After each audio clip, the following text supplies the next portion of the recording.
जिनके माँ बाप और उनके परिवार वाले 2027 में कहेंगे कि हिंदू खतरे में है, मैं वोट भाजपा को डालने जा रहा हूँ। भाई सही कह रहे हैं, भाई ये कह रहे हैं कि अगर हमारा पेपर लीक न हुआ होता, उसके अलावा चाहे सरकार पूरे देश को लूट लेती, मैं नहीं आता। एक एक ईंटा दिखाएगी कि ईंटे पे ये निशान है, ईंटे पर वो निशान है करके हम लोगों का जो ईंटा लगा देंगे, बस खत्म खेल। मौसम गर्म के साथ लखनऊ में आज टेम्परेचर और गर्म है छात्राओं का। छात्र लगातार पेपर लीक को लेकर प्रदर्शन कर रहे हैं। लखनऊ के इको गार्डन में छात्र प्रदर्शन कर रहे हैं और कॉकरोच जनता पार्टी के फाउंडर भी यहाँ पर पहुंचेंगे। करते हैं तमाम सवाल, क्या होगा, क्या कहेंगे जिस तरीके से पेपर लीक हो रहे हैं, आज आप लोग प्रदर्शन कर रहे हैं। देखिए, प्रदर्शन कर रहे हैं ये बात सही है, लेकिन ये लोग जो प्रदर्शन कर रहे हैं इनका मामला एक आध महीने में शांत हो जाएगा।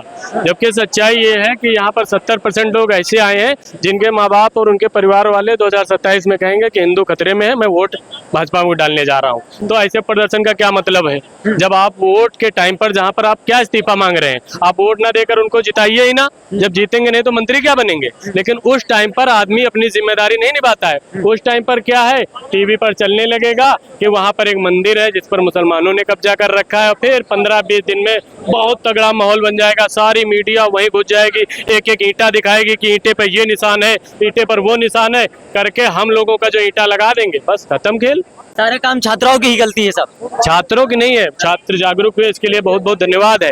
लेकिन ये जागरूक कब तक रहेंगे, कब तक ये जिम्मेदारी समझेंगे? जब तक न्याय नहीं मांग लेंगे। आपको क्या लग रहा है कि इको गार्डन में जो है दवाई बट रही है? इको गार्डन में एक दिन आ जाने से आपका इलाज हो जाएगा? इलाज का जो तरीका है, इंसान कहते हैं दाना दाना जो है रास होते है। और दूसरी बात, अगर एक दिन आवाज नहीं उठेगी, धीमे धीमे आवाज उठती है एक दिन करके, और अगर गलत हो रहा है तो आवाज उठ रही है, उसका समर्थन करिए, ना कि विरोध करिए। भाई साहब का समर्थन कर रहा हूँ। मैं ये कह रहा हूँ कि अगले 1.5 महीने बाद जब मैं आपसे मिलूं तब भी आपके अंदर यही जोश होना चाहिए। हम ये कह रहे हैं, क्या ये 1.5 महीने इसको संभाल के रख पाएंगे? जोश का क्या अचार डालेंगे? हमारा काम हो जाए, एग्जाम कैंसिल हो जाए, हमारे एग्जाम अच्छे जांच हो जाए, पेपर हो जाए, बात खत्म। बस आपका पेपर हो जाए तो आप शांत हो जाएंगे। बिल्कुल, एजुकेशन बेरोजगारी का मामला आएगा तो फिर आप कहेंगे हमारा अब ये नहीं रहा। 89-90 पेपर लीक हुए अभी तक।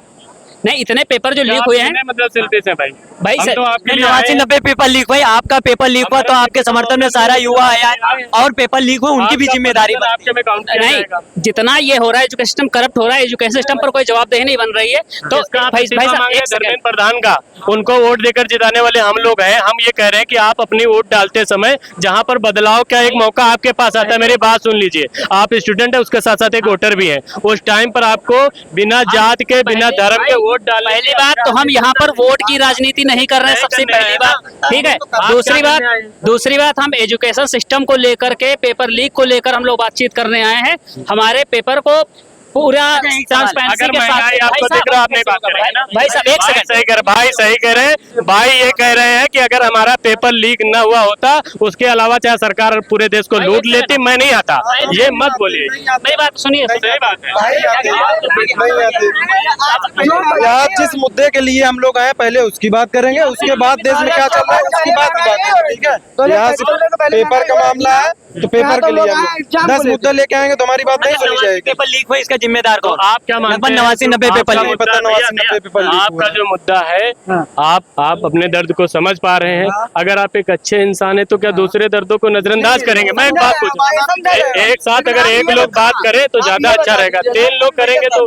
भाई साहब, एक बात और है, हम लोग एक एक मुद्दे धीमे धीरे, धर्मेंद्र प्रधान जी ने, भाई साहब एक सेकंड, भाई साहब देख लीजिएगा, जब भी जिस दिन सीजेपी का जो भी आया था मैंने उसके फेवर में वही डाला है। लेकिन मैं ये आपसे पूछ रहा हूँ कि आप जो आज आप में जोश आया है या आप जो जागे हैं, इसको जिंदा रखिएगा। अगर ये आप इसको गलत समझ रहे हैं तो आप मुझे गलत समझ लीजिए, मुझे उसकी कोई परवाह भी नहीं है। ठीक है, गलत नहीं समझ रहे हैं, मैं छात्र नहीं हूँ, लेकिन यहाँ जो आज प्रदर्शन हुआ है वो आपके ही फेवर में गिना जाएगा। आप छात्र नहीं, लेकिन छात्र थे, बिना छात्र बने आप यहाँ नहीं पहुंचे। आपका समर्थन करने आए। बिल्कुल।